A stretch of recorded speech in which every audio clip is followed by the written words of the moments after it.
Vedare tinokuchingamidzai zvekare kune chimwe chirongwa pano paZim Facebook Secrets and Confessions. Tadzoka zvekare nemamwe mamessages.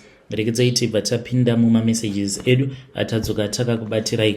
Message yedu yekutanga yakamira sekudai so: hanzi makadi zvenyu mukoma, ndinokumbirawo kuti muge muchindiposterawo nyaya yangu makavikawo chitupa changu. Ndauyawo pano ndiine confession yangu iyo yandiinayo. Mukoma, ndinoda kureururawo kuti ndakadyiswa nhengo iyi yainge iine honye nablesa wangu ndokubva achizondipa $10,000.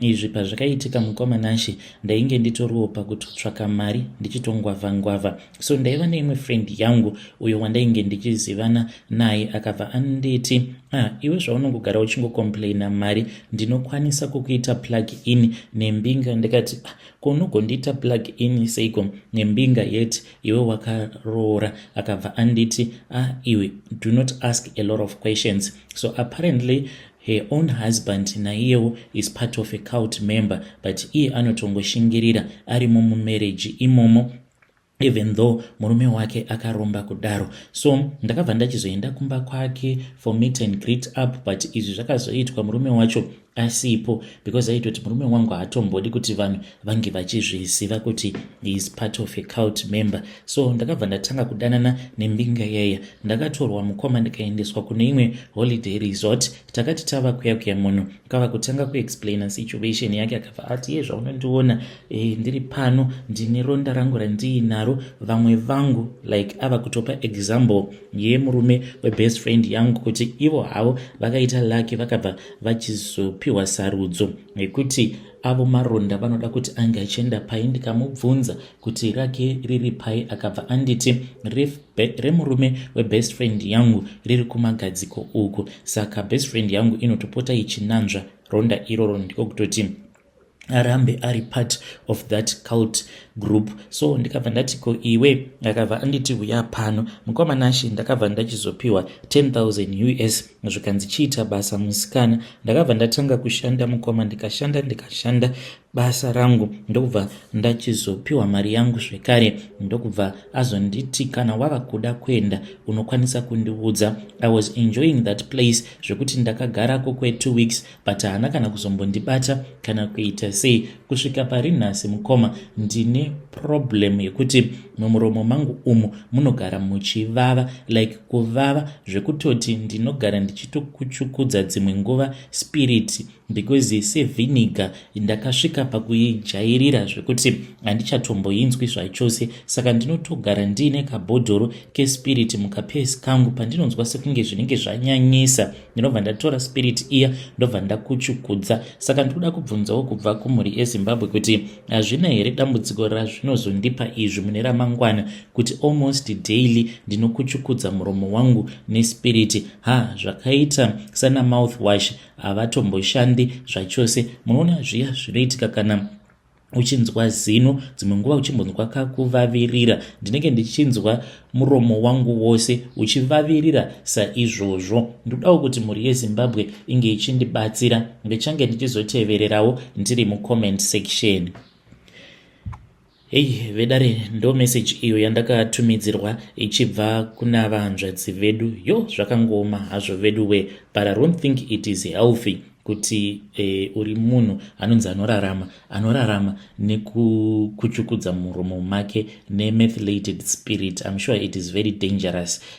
Kune vane ruzivo tibetsereiwo mucomment section kuti what are the effects of using a methylated spirit on a daily basis.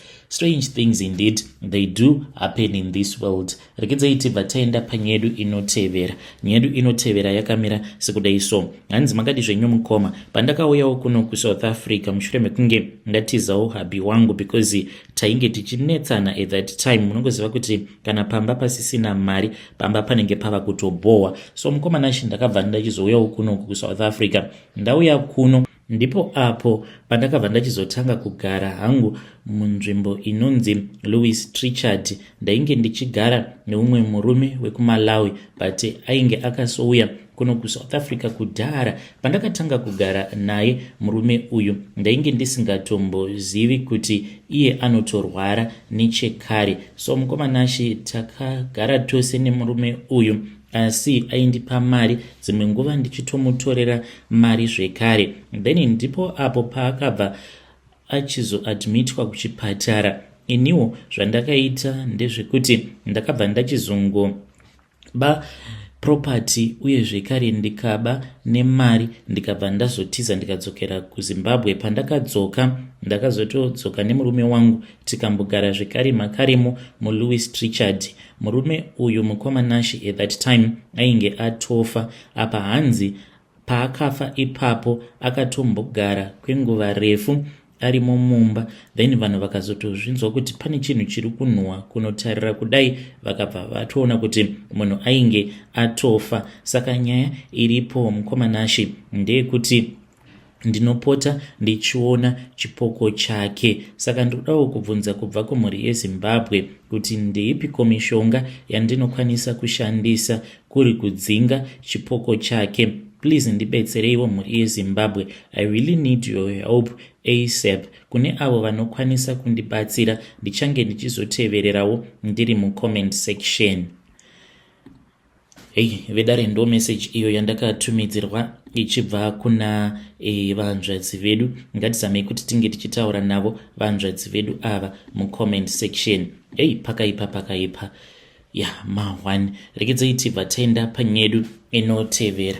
Nyedu inotevera yakamira sekudai so. Hanzi makadi zvenyu mukoma, ndinokumbirawo kuti munge muchindiposterawo nyaya yangu makaviko chitupa changu. Ininiwo ndinoshanda pane chimwe chipatara, it is just a private clinic chiri muno muHarare. Zita handinganguudzei zvenyu, ndatova nemakore 2 years kubva zvandakatanga kushanda pachipatara apa, asi izvi ndo zvimwe zvezvinhu zvinoitikapo pachipatara ipapo. Like kana kuri kunzi ukauya nepatient yako, zvezvekuti munhu anenge achingorwara, just a normal doctor check up, regular one. Saka mari yaunenge wabhadhara pareception, especially cash, mari iyoyo inoiswa paside. Mazuva ekutanga ndainge ndisinganzwisisi kuti izvi zvinoitirwei. Nerimwe zuva ndakazopinda muofisi madokta ndikabva ndazoona kuti mune hari irimo. Saka mari iyoyo inobva yazonoiswa muhari ende vanenge vatomwaya bute pamusoro pemari kuitira kuti mumhuri menyu mungoramba muchingoita urwere ende munongoramba muchidzoka pavari, sezvo ivo vachibatsira chaizvo. Asi ndo zvavanoitawo izvi, vakatorombera kaprivate clinic kavo ende mukuzotaura navo ivo vakati pavakatanga kuita basa iri vainge vaine mhiko yekuti kwavo each and every year kwaifanira kuti kunge kuchifiwa. Saka vafi vaya vavakauraya, mweya yavo hanzi ndo inozoteverera muhwezva kana kuri kunzi vanenge vaisa mari yako muhari imomo, uye zvekare vadeketerera zvekuti unozongoramba uchisangana nemaproblems ekuti unenge uchingorwara, vana vako vachingorwara, ende kana vana varwara wobva wazodzoka kwavari dokta ava. Ende vanhu vazhinji vanototi vanobatsira chaizvo ende basa ravo vanorigona. Kana mukaposta nyaya yangu ndizivisei, ndichange ndichizotevererawo ndiri mucomment section. Vedare ndo message iyo yandakatumidzirwa ichibva kuna vanzvadzi vedu. Zvakangoma hazvo veduwe, akomanaka vanhu vari pakutsvaka akomana.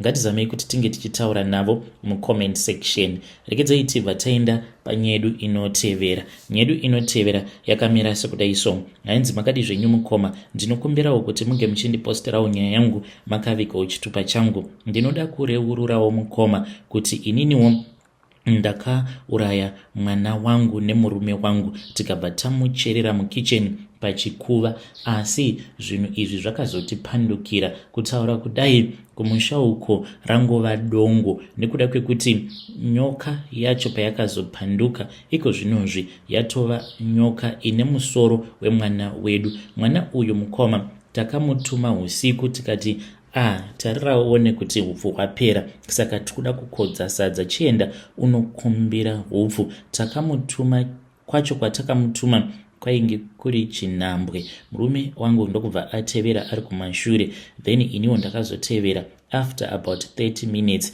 ndikabva ndazoona ainge atova musango, ainge atopedza basa kudhara. Mukomana nacho ndainge ndiine demo, ini hangu handina kukwanisa kubata basa racho iroro. Mukomana nacho it was very painful, mwana achiita kutsemurwa nedemo racho iroro. Takabva taita sezvatainge takaudzwa nen'anga iya, tikauya pachikuva tikaita zvatakaita. Mukomana nacho ndokubva tatotanga kutoita mari, takatanga mabusinesses edu. Murume wangu akaita zvigayo, mabhazi.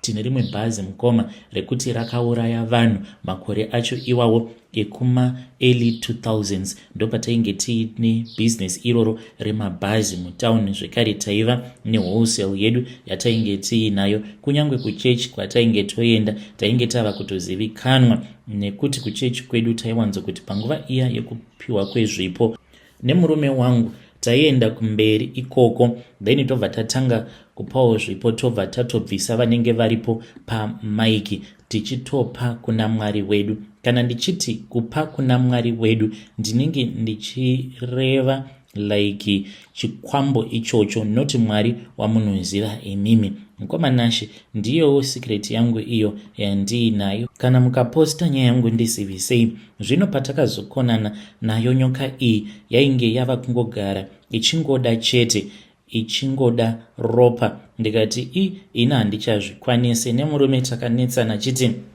tinofanira kuti tinge tichiita the final sacrifice. Ndikati iwe, zvinhu izvi hazvina chinonzi final sacrifice. Iwewe unofanira kuti unge uchiziva kuti once kana watotanga kutoita izvozvizvi zvehurombwa, tinenge tava kungoramba tichingoita masacrifice non-stop. Murume akati saka toita sei? Ndikabva ndati nyaya iripo ndeyekuti tinofanira kutongoregedza kuita masacrifices acho iwawo. Ndo payakabva yazopanduka nyoka iyoyo ikatanga kuuya kwatiri ichitinetsa, ichiti iyo iri kuda mwana wedu musikana. Ndikati kwete, handikwanisi kuti ndinge ndichikupa mwana wangu musikana. Tikabva takonana paya. Mukomana nacho ndiyo confession yangu iyo yandiinayo. Kana mukaposta nyaya yangu ndizivisei, ndichange ndichizotevererawo ndiri mucomment section.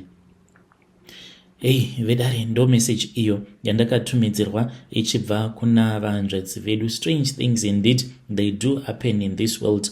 Pandakataura navo vahanzvadzi, I'm not judging here, but zvimwe zvavaitaura zvinotonetsa kubatanidza, like zvisinga make sense zvimwe zvacho zvavainge votaura. So handizivi kuti nyoka iyi ndo iri kuzvikonzeresa here or what, but ngatizamei kuti tinge tichitaura navo vahanzvadzi vedu ava mucomment section. Regedzai tibva taenda panyaya yedu inotevera. Nyaya yedu inotevera yakamira sekudai so. Hanzi makadi zvenyu mukoma, ndinokumbirawo kuti muge muchindiposterawo nyaya yangu makaviga chitupa changu. Mukomana nacho ndauyawo pano ndine confession yangu iyo yandiinayo. Ndodawo kuti mhuri yeZimbabwe inge ichindibatsira. So ininiwo murungu wangu ndakamubira mari. Mushure mekunge ndamubira mari, handizivi kuti akazviziva sei. Ndakatomboti zvimwe kuda kuti ndakaonekwa nekamera, but iye akabva ati no, never think kuti ndakakuona nekamera, but ndinongoziva chete.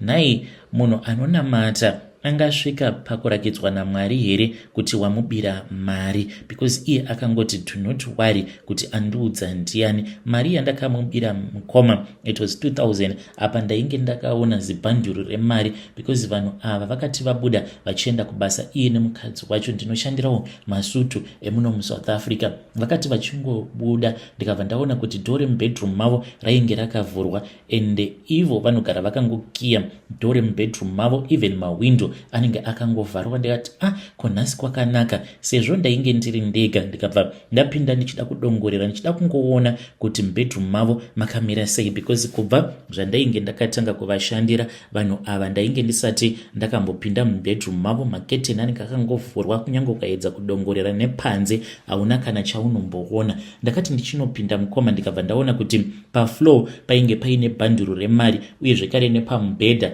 painge paine bhanduru remari rainge riripo. Ndikabva ndati what is the meaning of this? Mukomana nacho ndakabva ndachizotora mari iyeya ndainge ndiine tarisiro yekuti each and every day I'll make sure kuti kana vakangosiya dhoo ravo rakangofuriwa risina kukiwa ndopinda ndichizvomura mari ndichiba mari because yainge yakawanda. Ndikati pano handikambobi mari yakawanda otherwise ndinozokasika ndabatwa. Ndikabva ndavotora 2000 yangu ndikabva ndaiviga. Mukoma vakabva vachizodzoka for lunch. Pavakadzoka ndakabva ndadaidzwa pandainge nditori panze ndichitoyanika zvangu hembe. Ndikabva ndati ko kwakanaka here? Vakabva vanditi gara apa. Ndakabva ndagara pasi. Vakabva vanditi ko mari iripi? Ndikati mari ipi? Vakabva vanditi 2000 rands yawaba. Ndakavhunduka mukoma ndikabva ndatanga kudedera. Pane pamwe pekuti unokwanisa kuramba but there are times when you can't even lie because unenge wabatwa red handed. Ndokubva anditi ndzosa mari yangu.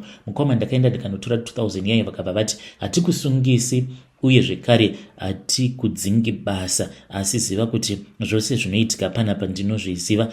Ndakazoti kasi mandiona nekamera here? Vakabva vati kwete. Ko kamera inozondirakidza here kuti wandipira 2000? Mukoma vakabva vaenda kubedroom kwavo vakatanga kunamata. Saka ndoda kubvunza kubva kumhuri yeZimbabwe kuti vanhu ava vanonamata zvechokwadi here kana kutoti vakatorombawo zvavo? Kana mukaposta nyaya yangu ndizivisei, ndichange ndichizotevererawo ndiri mucomment section.